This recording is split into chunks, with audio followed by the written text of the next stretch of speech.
Welcome back. We have a new episode of the Construction Hall of Fame podcast, and I am excited about this one. I've had some respect from afar for ODP Architects for some time. They do some incredible work, and today we have the man behind ODP, or one of them, named Kurt Dannwolf. And Kurt, I'm excited to have you on the show, first of all. Thanks, Matt. I'm excited to be here. It's nice to have us on. Thanks. Of course. So Kurt, like we like to do on this show, would you mind just sharing with the audience a little bit about who you are, how you've gotten to where you are today, and a little bit about your firm? Sure. My name's Kurt Dannwolf. I'm 53 years old. Grew up in New Jersey, on the Jersey Shore. All that entails. Went to school at Pratt Institute in Brooklyn. Started in 1989 and I graduated in 94. Actually met my business partner, Ed O'Donnell, there. One of my first classes at Pratt together was with Ed. And during my third, fourth, and fifth years, I worked as an intern at Kohn, Pedersen Fox in New York. I got hired full time after that with them, and I stayed there till about 5 years, till 1998.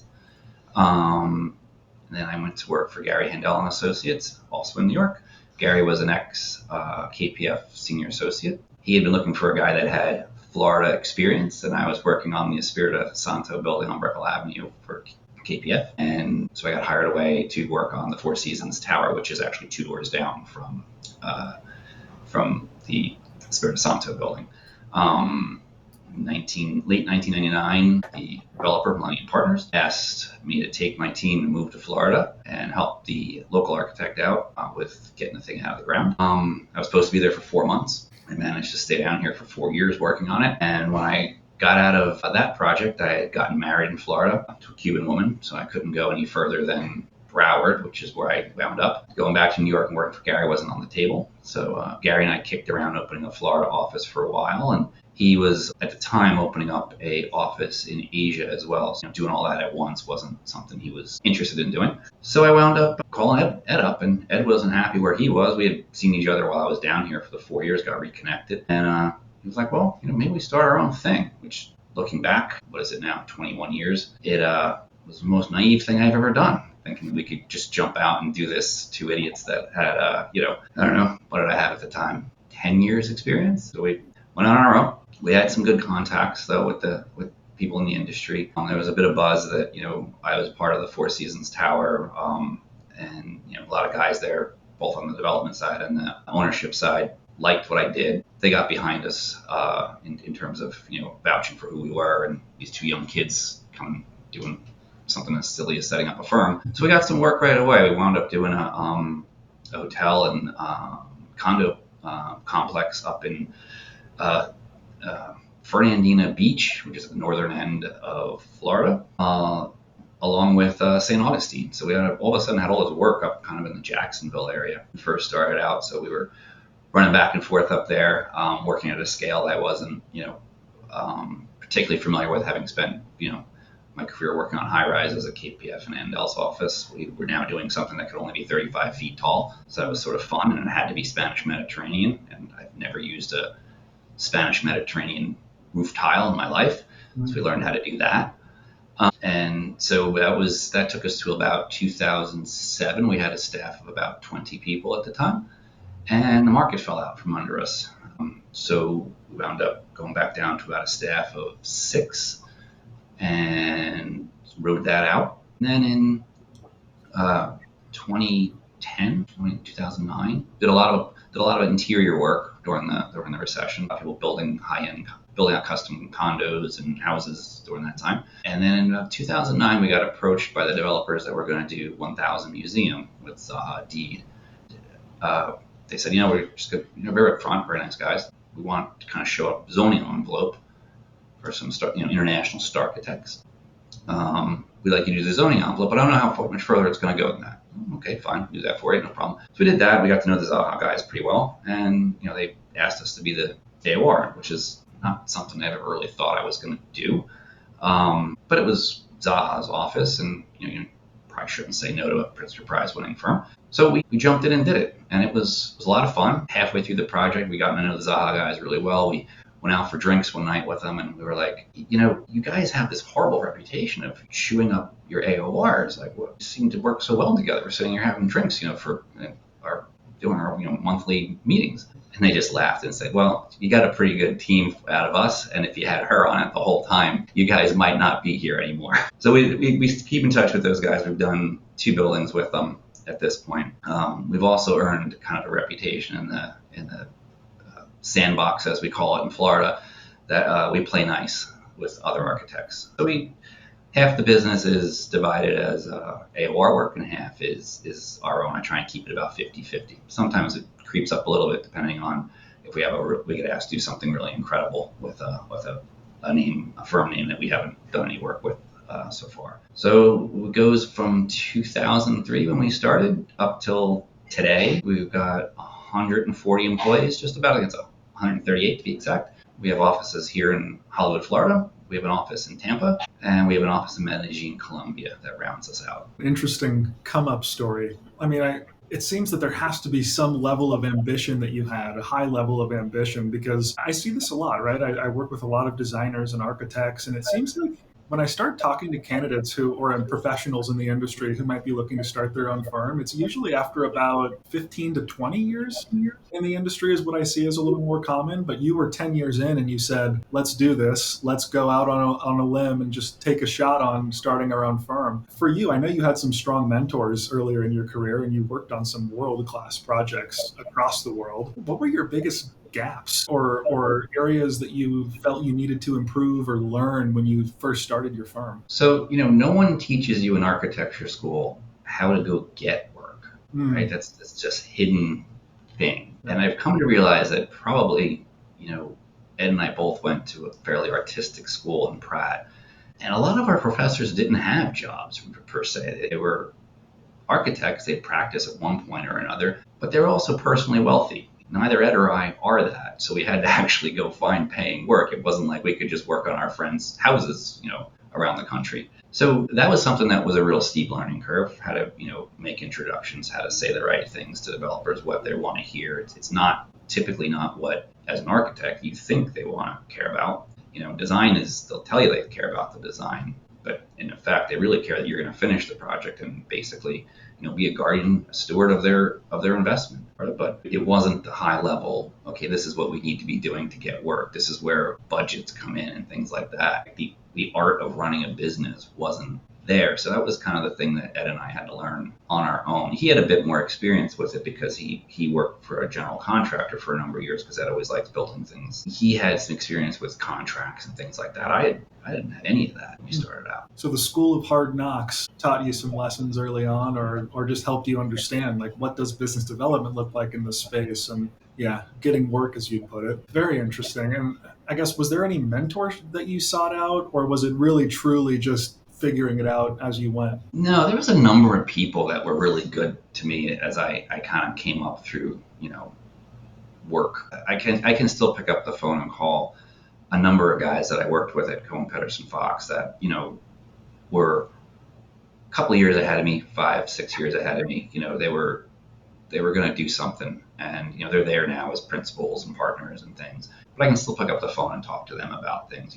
There's no big ego there. They were really great to talk to about, kind of talking through some things about, would you do this or that? And then, one of the guys that kind of came out of left field was Vince DeSimone from DeSimone Consulting Engineers. He was one of the founding partners of DC. His son runs it now because Vince passed a few years ago. But I worked with Vince on the Four Seasons, and then when he heard I went out on my own, he actually picked up the phone and called me and said, if you ever need anything, just give me a shout. I've been around the block a few times. He's probably 30 years older than me, 40 years older than me. He would pop into the office regularly and just check in on how we were doing. And then I found out years later that, there'd be these developers be like, I got Vince DeSimone in my office telling me I need to call him and hire you. I've never heard of you, but if Vince tells me that someone's good, I'm going to listen to him. He was great that way. He didn't need to do that. I didn't work directly with him. I worked with his team, right?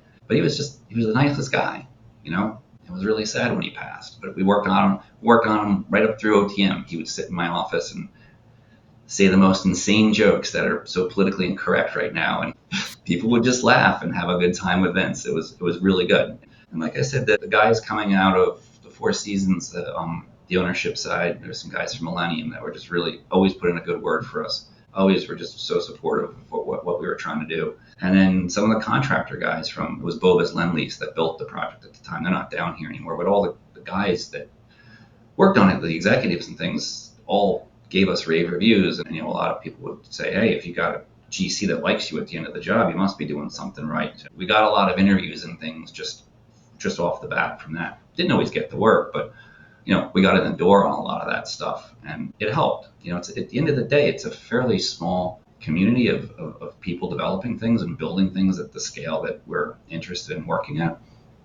And it helps having people that you can pick up the phone and they'll say, yeah, sure, no problem. I'll answer that guy's call if he calls. We actually we were working on a government job a few years ago, an RFQ for something in Fort Lauderdale. We wound up not getting it, but it was like the week before Christmas. I had to list out. This is probably 8-10 years ago. I had to send out a list of people for that they could contact for references, and I put the usual characters from Bovis and Millennium Partners and some people I worked with in the past. And it was unique because the RFQ was due after Christmas, and it was the week before. Everyone's kind of going home or wherever they're going for holidays. And the guy from the city calls me up and he said, I know it's not due yet, but I had to call you because you listed 5 people on your reference sheet. I called all 5, and every one of them got back to me after I had 5 minutes of leaving them a message. Like, that's insane that everyone called me back the week before Christmas, and they did it on their own initiative. So I think that's amazing. I was like, oh, thanks. That is amazing. Being one who conducts reference checks quite often, it does say a ton about an individual when someone's willing to get back to you just like that. And I think my biggest takeaway from what you're saying, which people talk all the time in this space about procuring work, right? How do I go out and win work? How do I bring in new contracts? And of course, there's ways you can BD, right? Cold calling, networking, going to events, meeting the right people in the right places. But I think something that should not be overlooked at all is doing great work, right? Do great work, take great care of the people you work with. And it's funny how life can find its ways to bring it back to you. It's similar to recruiting, right? Yeah. When I work with a client, they see how I deliver, they love working with me. I'm grateful to have a lot of my business in my recruitment firm coming from referrals. And I think that is the ultimate goal for me, right? Is for people to tell their friends, hey, 100%, right? Kurt did a fantastic job, right? Kurt was one of the best architects I've ever worked with. You should call Kurt, right? I think that introduction is so much stronger than a cold BD, which growing a business, cold BD is part of it, right? If you want to continue to scale and reach new levels. But I think it's a lot more effective if you're intentional with every single job about being the best possible architect, design leader, and partner for whoever you're building with to go tell their friends. We sort of earned a reputation too because the drawing set that I was part of for the Four Seasons kind of got dispersed around the city. People started talking about how this is a pretty good set of drawings, and who did these, right? Who's the guys that put this together? And then so that became kind of our ethos, is we try and do the best drawings in the South Florida market.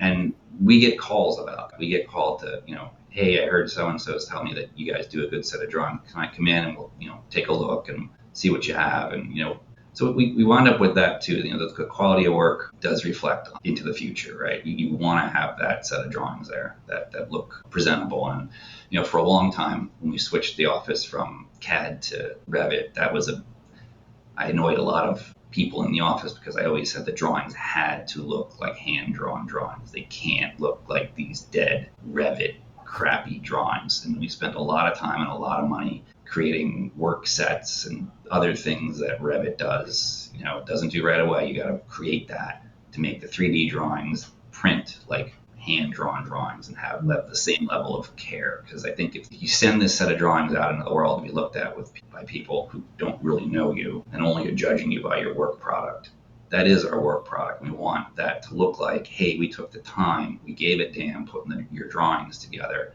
and we went a little bit further to make them look like something as well. There's something we can be proud of as architects and essentially artists, right, is what an architect wants to be. And so every drawing set has to be a little bit better than the last one that went out. Only as good as your last at bat, your last game. Exactly. I come from the sports world, so these analogies come natural to me. But it's funny how there are so many parallels from sports to business. And I think you couldn't have nailed it better. I mean, do great work. Your product is the drawing, and then build great relationships. Take great care of your clients. Take great care of the trade partners, the project partners. And you kind of have the mix there that leads to an excellent reputation. Exactly. So from our earlier discussions, you talked about being drawing to building from day one early in your life, right? Tree forts, Legos, things like that. From your perspective, when did it click when you said, okay, architecture can maybe be a real career path for me? Matt, it was probably 7th or 8th grade that I kind of figured out you could make a living drawing things. But yeah, I always liked playing with Legos. I had a train set as a kid that spent more time getting put together than, the train's actually working, things like that. And so I started looking, I guess I was kind of the odd kid in high school because, everybody in your guidance counselor is going to be a doctor, a business lawyer, something else. And I was, I want to be an architect. She had no idea what I was asking for, but she just did the normal, oh, well, you're not very good at math, so you should try something else. Why don't you go to a business school? So I kind of tried it out on my own, and my parents helped me find, Pratt and some other schools and things like that. Thank God it's not as hard getting into schools today as it was, back then. Right.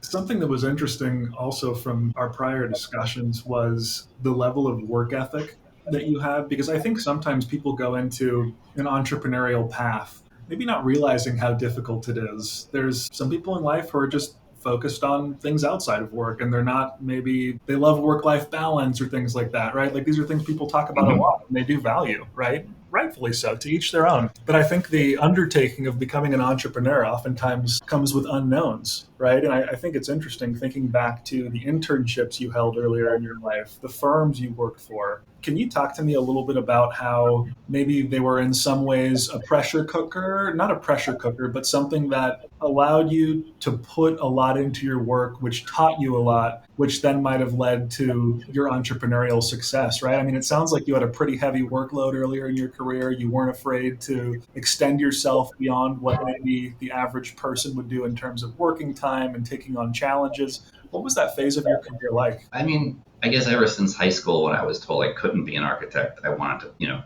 try and figure that out on my own. I did try harder in the math classes. I did whatever I could to get to that point. And then Pratt was known for a lot of work when I was there. We worked pretty hard, staying up till 2 a.m. doing homework wasn't anything unusual.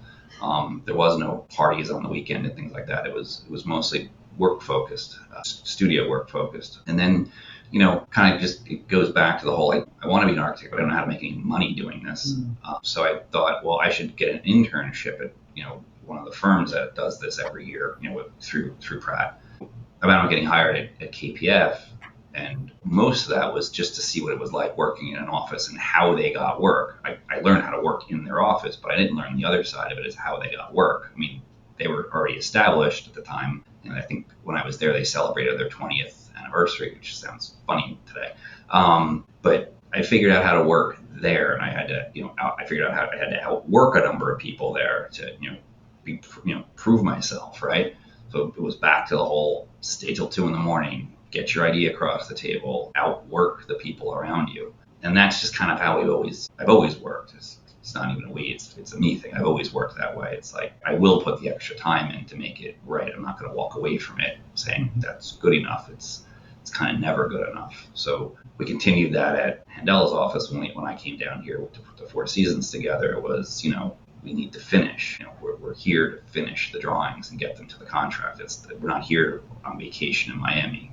We're here to do a job. And then when we started this place, it just kind of was the natural progression of those two experiences. But now I had to figure out how to motivate my own staff, not somebody else's staff. So it wasn't, oh, well, the boss wants you to do this. It's, no, I want you to do this. So you wind up doing the same thing and you wind up seeing the same pieces of you in certain employees and for certain staff members. And you push them harder and harder and harder and see how far they'll go with an idea, how far they'll go with a task. It's been fun doing that and then seeing how people will rise to an occasion. It gives you a great sense of pride to see the people that came in the door as a kid out of school. He's running our Tampa office, Danny Fatal. Like, he cut models for us.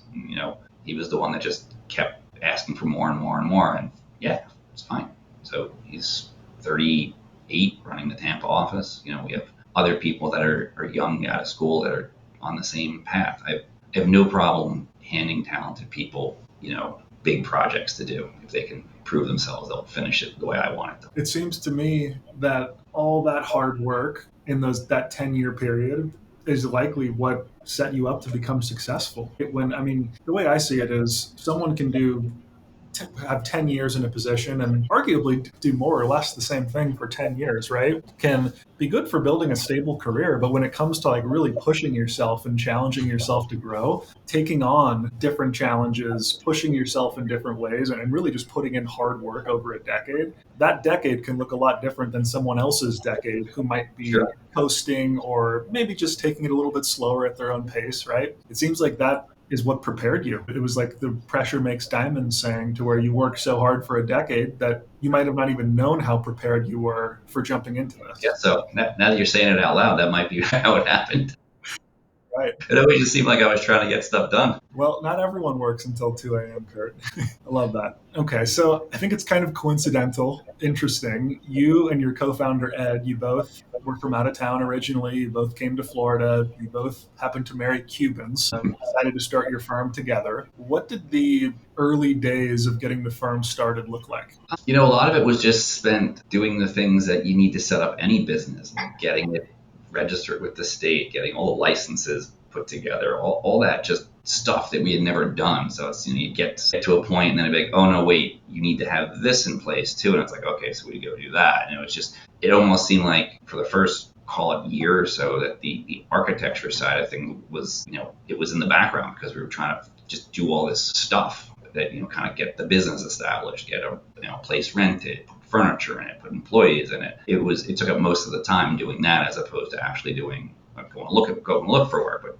actually doing work was sort of down the road on that a bit. So it was kind of interesting that in how you don't realize you're going to have to do all that stuff until you make the commitment to do it. And then it's okay, it's just one of those things that has to get done. We also, when we were early on, we kind of looked around at what other firms were doing and kind of, lack of a better word, graded them. Like, hey, these guys are doing this pretty well. These guys are doing this pretty well. Some firms were doing big buildings rather well. Some were doing houses rather well. How were they doing that? We found that like not a lot of firms jumped those scales too much. If you're doing houses, you certainly weren't doing big buildings typically. So it was one of those things. But I also learned when I was at Handel's that we always had an interior design firm that wasn't part of the firm. And we spent a lot of time going around in circles working with the outside interior designer on that project at the Four Seasons. And it seemed like it would have worked better if they were in-house and we were all one team moving in the same direction. So I told that, when we get this going, I'd like to have an interiors side of the business. Didn't really know what that meant, but I figured, if at least they were under our umbrella, we'd be able to, make the design of the inside and the outside a little more cohesive. So we kind of set out to do that. We hired a young lady right out of school who basically moved up through the company. She ran our ID department for 18 years. She recently left to go, family, but that was instrumental in getting us through the downturn in 2007. We wound up doing all these interiors and houses that we wouldn't have had the skill set for that had we not made that decision, week 4 or 5 of deciding to do this. Very interesting. And I think when we originally chatted, you had said you think this is an area that a lot of architectural firms are missing out on business is by not having that design arm. Is that right? I think it was at the time that we opened. Now that we look at some of the firms we're working with now, a lot of them do start to offer the ID side of things, but it's still somewhat rare, that they, a big firm will have both ID and architecture under the same house. But it does make sense how having everyone in-house to collaborate could make things more efficient and arguably more effective. I mean, I hear it all the time from different sides of the coin, right? Like the whole process, for example, building a custom home. There are often delays or communication that needs to happen because the client will talk to the architecture team, and the architecture team or the client might talk to the designer, and then the owner's rep and the GC. And it's like almost like there are so many parties involved that need to weigh in on a decision that it can maybe push things back a little bit in terms of schedule. 100%, particularly houses. Yeah. Yeah. If you have an interior designer, an architect, and a couple, typically have, your clients are both parties, that's an incredible, mix of people to try and all get to move in the same direction, because the architect will say something about the outside. Now, maybe a certain element wants to go into the house, when the ID team won't want that element in the house. Maybe the husband wants it, but the wife doesn't. You could easily be a year into a house and not really finished thinking about it yet, because of that, how that process works, where there's just so many decision makers in there. Sometimes maybe even taking on the role of marriage counselor / architect. A lot of times when you do family residential, single family residential. Right. So for someone listening who's maybe not too familiar with ODP yet, can you talk a little bit about your portfolio? Like what types of projects are common? Where do you feel your sweet spot is? Sure. So we really focus on the high-rise aspect of it. High-rise luxury condominium is what we've been looking at quite a bit lately. We recently run the International Property Awards for our Villa Miami project, which is just coming out of the ground. And then it was also, the same project was voted by ArchGazette in online magazine for its unbuilt project of the year. We've got a number of accolades on that one, which we're pretty proud of that one. And then, like I said earlier, we do a number of AOR work for big multinational firms. So we kind of keep that at the 50%. But in our own studio, it's mostly high-end residential. We have a couple office buildings right now. They're kind of rare in the Florida market. We've got 3, which is something of an anomaly. We've worked with Foster & Partners on an Apple flagship store, which was a lot of fun to be part of, because they're not building those anymore. So it was like a nice moment in time to be kind of part of that push to do all these amazing little jewel boxes all over the world. And then we have some government work. We have a fire station we're working on, and we have a police station we're working on, actually right here in Hollywood, Florida. Nice variety. Sounds like a lot of high-end work, some different varieties of work, but I guess that's because the team's multi-talented. We've got it's 140 people at this point, so we've got people that are good at different things. Like for a while, we were doing a lot of multifamily work, and based on market conditions, that's kind of gone away, and it's kind of, you've seen the rise of the condo work. But so there's guys in the office that specialize in both and know kind of the nuances between a condo and a rental property. Even if they're both 40 stories tall, they're completely different buildings from almost every aspect of them. And then the office market is something else that's just not here. I had to dig back to my old days to kind of figure a bunch of that stuff out when we got those projects. But every project's unique, and we treat them that way so that it's not anything cookie cutter. Not recycling things from the other project to speed things up or anything like that. It's taken as a serious design problem for a specific client.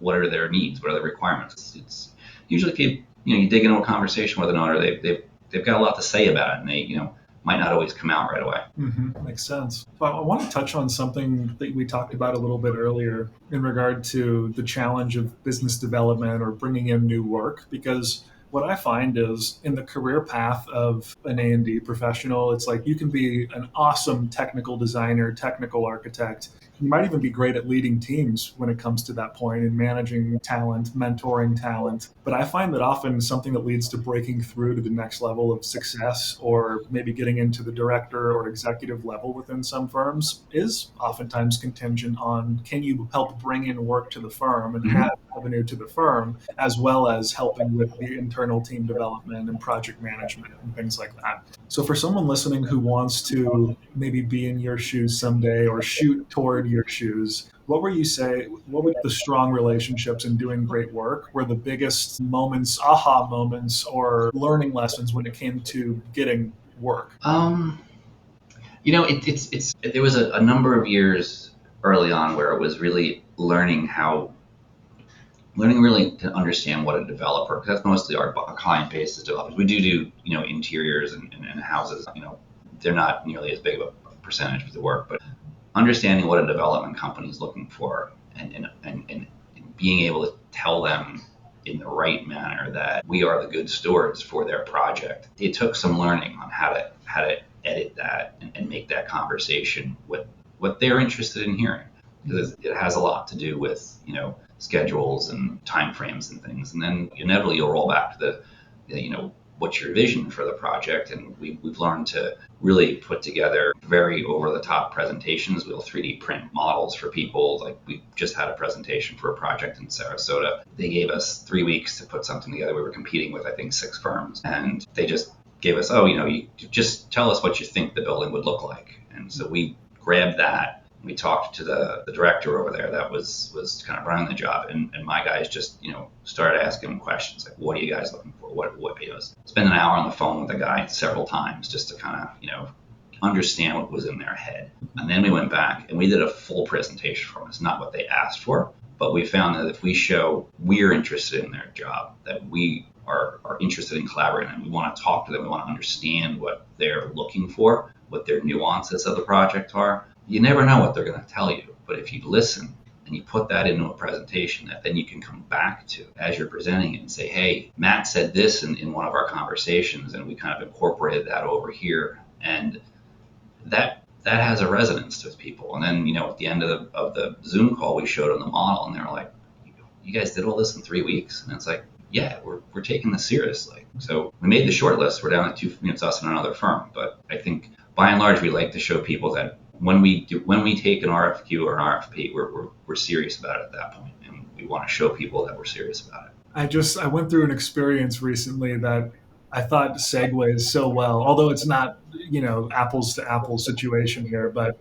I came from home improvement sales. That was my first job ever. I would sell, window and door replacements, exterior renovations. And my dad was actually, he was started as the sales manager, but now he's GM and part owner of the company. So I just had a really great experience coming up, learning, kind of sales 101 from that perspective. And I recently have gone through the process of purchasing landscaping for my house. Bought a house that was essentially, there was no landscaping done in the backyard. That was all that needed to be done. And it made me realize how the simple act of asking questions, being inquisitive, being a very good listener, and then providing an excellent experience, it is not as common as one would expect. Like, if you were to ask the owner of 100 example home improvement companies, how's our sales process? They'd probably all say it's pretty good, right? Or maybe they're a little more self-aware and they might be honest and say we have room to improve. But it was just amazing to see the variance in the levels of service throughout a sales process, right? I mean, some people, one guy showed up and he said, hey, I'll tell you the price. You're going to need to draw the plans and submit them to the HOA. I'm like, I'm not a designer. I'm not an architect. Yeah. How do you expect me to do that? And then there were variants to it, right? Like, a couple people would provide some sort of 3D printout, but most people didn't. Most people just said, hey, we might do a little of this here, a little of this there. Some people were order takers, right? Like I said, here's a couple ideas, but I'd like advice. And they just didn't really give much advice. And then some were truly consultative sellers. They're like, hey, you might be considering travertine here, but you have dogs and the dogs might make them messy over time and it's hard to maintain that, right? And so I just found there was such levels to the sales game, and it's funny how sales 101 across industries is really applicable. Or how good of a listener are you? How well do you ask questions and actually listen to the answers, and then formulate a presentation based on the answers about what matters to me or to a developer, versus just running someone through the standard, hey, here's your bid, and if you like it, we'll do business type of mentality. It was so interesting, but it seems like there's some parallels here. I mean, you can't, once you go down the path of choosing to do it that way, you're going to miss out on doing a number of jobs, right? You just got to understand that. But I think your success rate of getting the jobs goes up based on that. Gary told, when I was at Handel's office when I was leaving, and he gave me some good advice. He was like, you'll put out 7 proposals and you'll get 1 project. That, so now you got another pile of projects. Of 10 projects in the office, 1 will go all the way through CDs, or 2 or something, right? And then of those projects, 1 will go all the way through to being built. That's crazy, but the numbers aren't that far off, So it's like you'd much rather focus your attention on a handful of people that you develop good relationships with. you can go out and look for new work with, another handful of people that you want to try and do good work. You do a little research on like who's asking you to submit bids and things like that. And, you jump in with both feet and you do it right. I mean, it isn't to say we waste a lot of time doing these things, that they're very focused. We've figured out how to, streamline the little presentations we do and how things are going to lay out in the booklets and everything. So there's not a lot of fussiness to them, but it does make sense that you want to do it right the first time, establish a relationship with that person, and then hopefully you can do a lot more work with them. I mean, it seems like too, it's the quality over quantity perspective of the business, right? Because coming from a recruitment side, a lot of the candidates who are really excellent candidates, they care about the quality of the clients they work with, the quality of the projects. And the sales process you're describing, I'm guessing, probably allows you to have a pretty thorough go, no-go strategy on what a great project looks like, what a great client looks like. And the people who want excellence will come to someone who brings them an excellent experience throughout that process. And those who don't, they might attract a different level or type of client and a different type of project too. And that's No, to each their own. Yeah, exactly. I think that actually the firms who I've seen be most successful are sometimes maybe the most picky about the projects they take on or the clients they take on. Yeah, I mean, we've we've brushed up against that with the big international firms, right? When you look at what they take on as work, we can do that at the local level here. I couldn't do that at the international level, like a Fostering Partners or an OMA can do, right? Like they can pick and choose things, all around the world. It'd be great to do that. We're just not quite there yet, but it's kind of learning from some of those people we looked at early on how they did things. You say not there yet. What's the future vision of the firm? I would like to work overseas. I would like to try our hand at doing things other places. I always enjoyed that when I was younger at KPF, the exotic places that people are building really neat things. I mean, when I was there, they were doing a lot of work in Asia, and the development mindset was different than it would be working in New York, where everything is just, they've got an office building figured out to the square inch. The developer knows exactly what he needs to do to make exactly the rents that he wants. Over there in the mid 90s, it wasn't necessarily that, and they allowed a lot of crazily shaped buildings to get built simply because we were drawing them at the time, which was interesting. And a lot of other American firms were doing the same thing, creating these amazing projects for the sake of the projects. I would like to go work overseas in some of these places that I've been at, 30 years ago at this point. Interesting.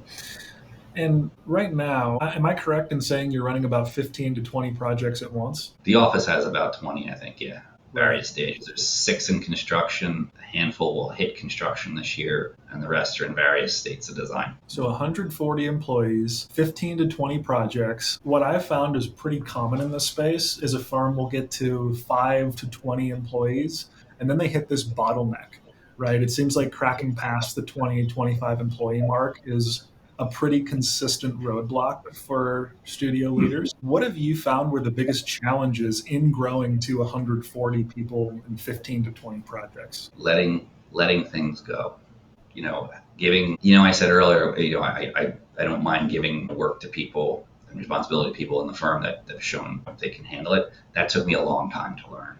We had, when we were first starting out, it had an old GC that we bounced questions off of, and he's a friend of Ed's, and he said, when you find up getting yourself in trouble, he did it in rating how much dollar volume the firm did. That's how GCs do it, but essentially it equates back to about 50 employees. He said once you hit about 40 or 50 employees, you won't be able to see everything go out the door anymore, and that's when things go wrong. Like you want to be able to entrust the people you're entrusting your work with, because you've grown this now to a certain point. You've got it to be 40 or 50 people. You're somewhat successful at it, and you could ruin that all with one really bad project. So it took us a long time to kind of let some of that stuff go, and then that's kind of been in the last, I would say, 3 to 4 to 5 years that I've been able to go home at night and not take a set of drawings with me and read through them. I mean, I still check as many sets of drawings before they go out the door as I can. That's, what I've always enjoyed doing. I've always enjoyed, taking a red pen and marking things up and making sure that they were the absolute best they could be. But yeah, that has been the driving thing. And and maintaining those people and their level of commitment to the office and the projects too, because like you said earlier, not everybody wants to work till 2 a.m, and we've had people get burned out with that. Right. Such a common theme, right? Being able to let go. And I think part of letting go is being a leader who's willing to pour into their people, to develop their people over time so they understand your level of quality. And then the other half, frankly, is having the right people on board who Yeah, can achieve that level of quality and who want to grow as a leader so that their projects don't need to be marked up right and left all the time by their executive who's working with them, but they take the pride in trying to take as much work off the team's plate as possible through doing quality work and through delivering. And then it seems like replicating leadership through the fold is then the next step, right? Is how do I develop another me or someone who works at my level or close underneath me so that they can start mentoring a group of people and developing them, and then yeah, all of a that's sudden you have a exactly team. right. He's exactly right. It's creating, the next level down, and then they can go teach other kids. And it's always that, the generational issue too, right? Whereas, the young kids coming out of school, they don't work like we work.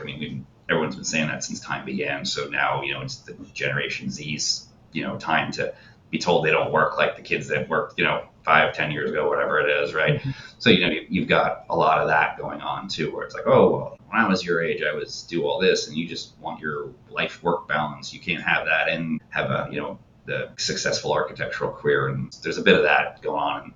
That happens in the office too. But just look by it and keep developing the people that want to listen and want to learn something. Right. I think that's so key what you said is the people who want it. Because you can teach people all day who maybe aren't all that motivated or don't really want to grow, and they might see incremental improvement, but to have them take on real ownership of certain things, it's maybe a little harder to hand off something to someone who doesn't want it. It's Not maybe, it certainly is, right? Yeah, it's very hard. Like we there's a young lady in the office that we were doing this high end condo on the beach over here in Surfside, and she was incredibly detailed interiors for these units. And I kind of sat down with her and I showed her, like, this is kind of how you would make this look. This is how it would go together. Kind of draw it this way. Let's draw it, come back. So she kind of kept doing that. But then after a few weeks, she did something pretty incredible. She started saying, okay, well, I took what you did here and I applied it over here. It's slightly different because of how the AC grills look or whatever, or sprinklers are, but I think this is how it would go together here. And then I took it and moved it and did something else over here.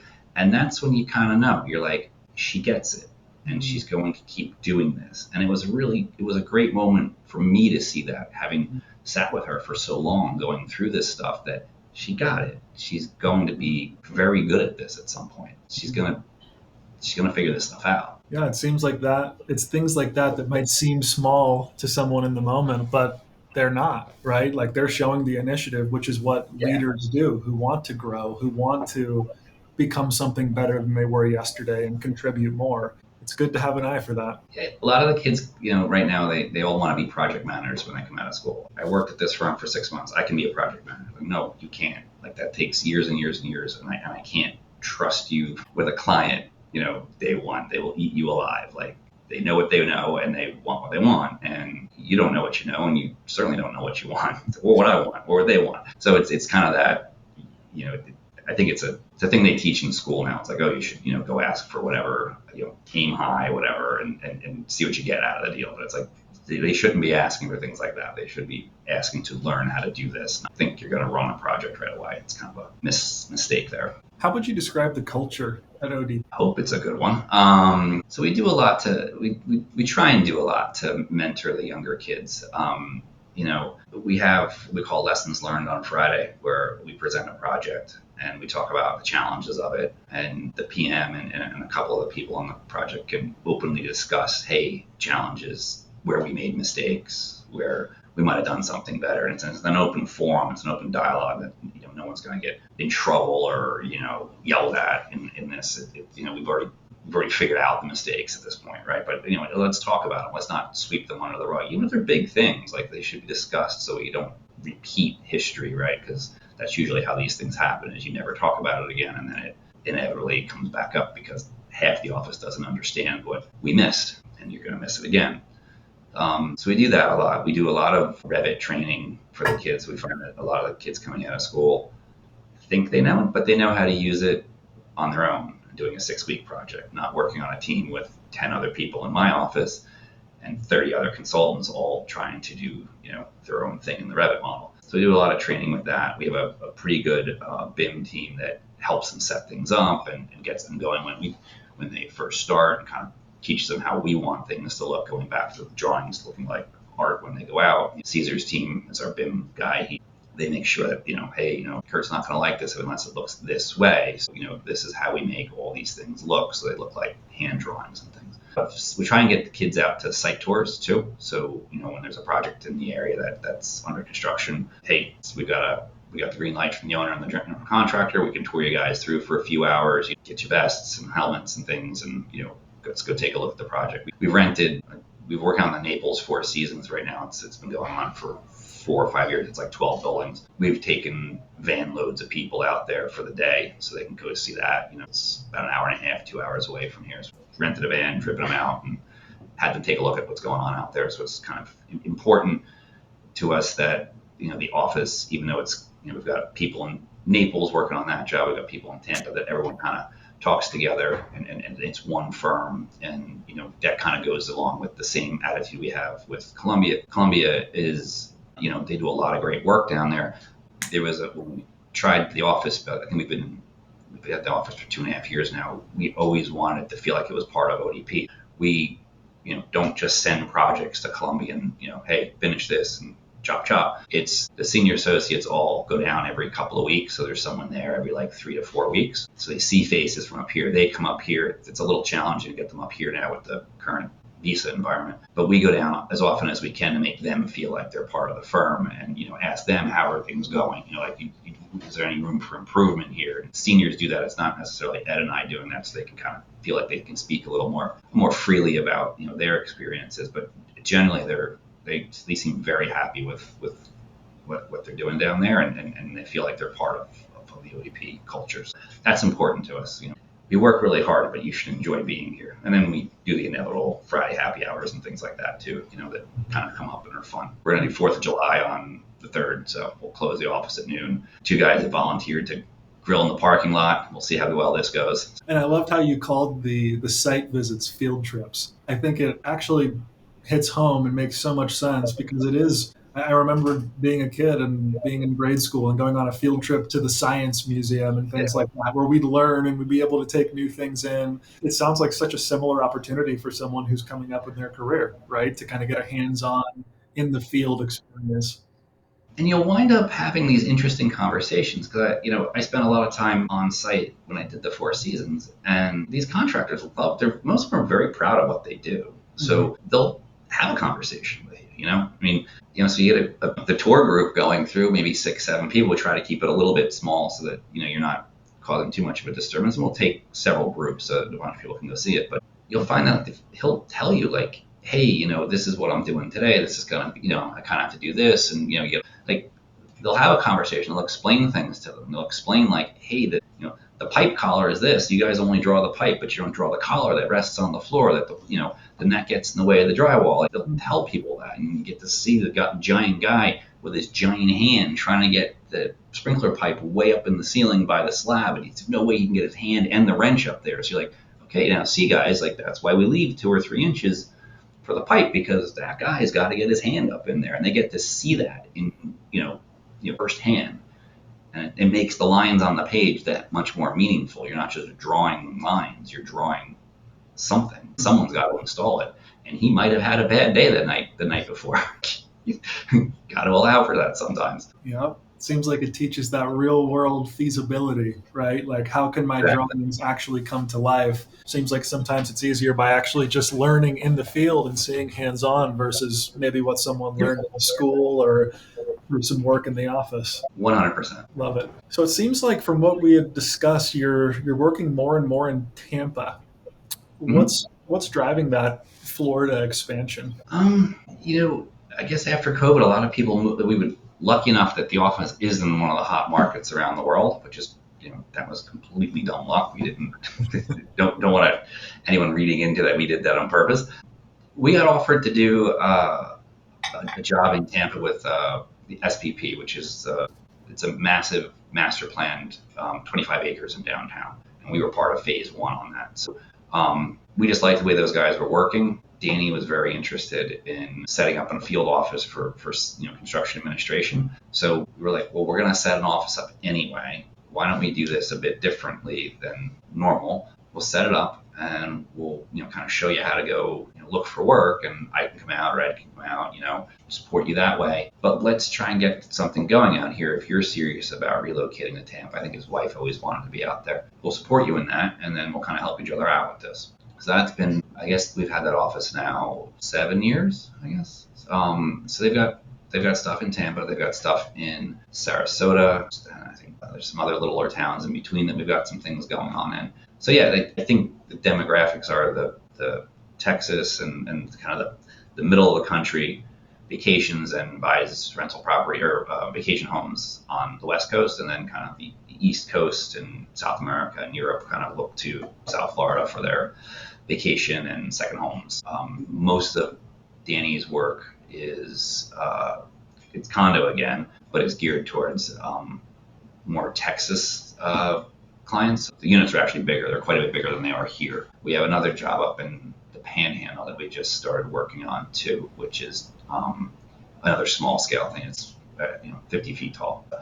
Condo, hotel, townhomes. It's like a whole spread out like Naples is. It's a series of buildings. Love it. So for anyone watching, your website is odparchitects.com, correct? That's correct. Thank you. So if you're an architectural and design leader, if you are a potential client, collaborator of ODP, feel free to check them out there. Now, I think to end the podcast, I'd like to hear your insights. Let's just say you were at the beginning of your career right now, and you can take all the knowledge, everything you've gained over your career, and you're talking to young, ambitious you who wants to grow and wants to maybe stretch themselves in their career and really just self-actualize, right? To become the best version of themselves. What advice would you give 21-year-old Kurt Dannwolf?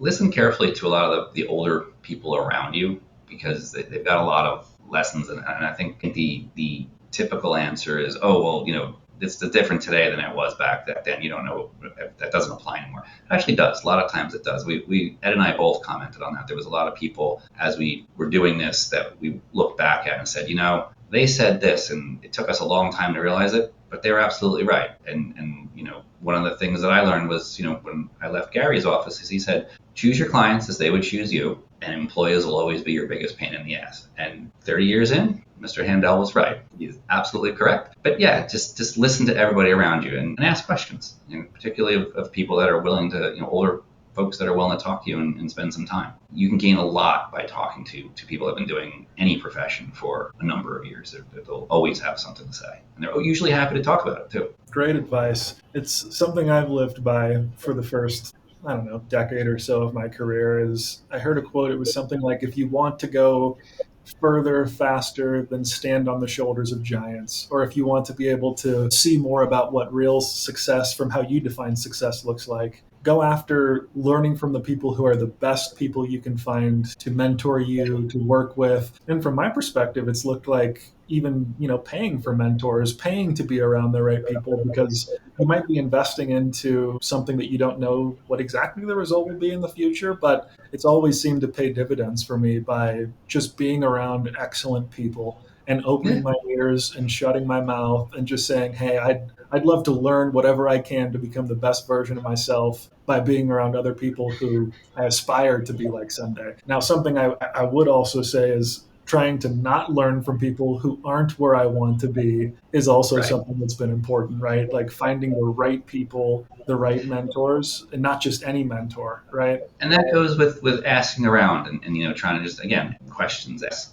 who's willing to speak to you and kind of fact check that with asking the same to other people. Mm-hmm. We just had we have two high school interns for the first time in the office this year. We got asked to we work with a local high school on their engineering and architecture class. They're always in the office around February. And two of them asked their professor if we would be willing to have them in for a little bit of time.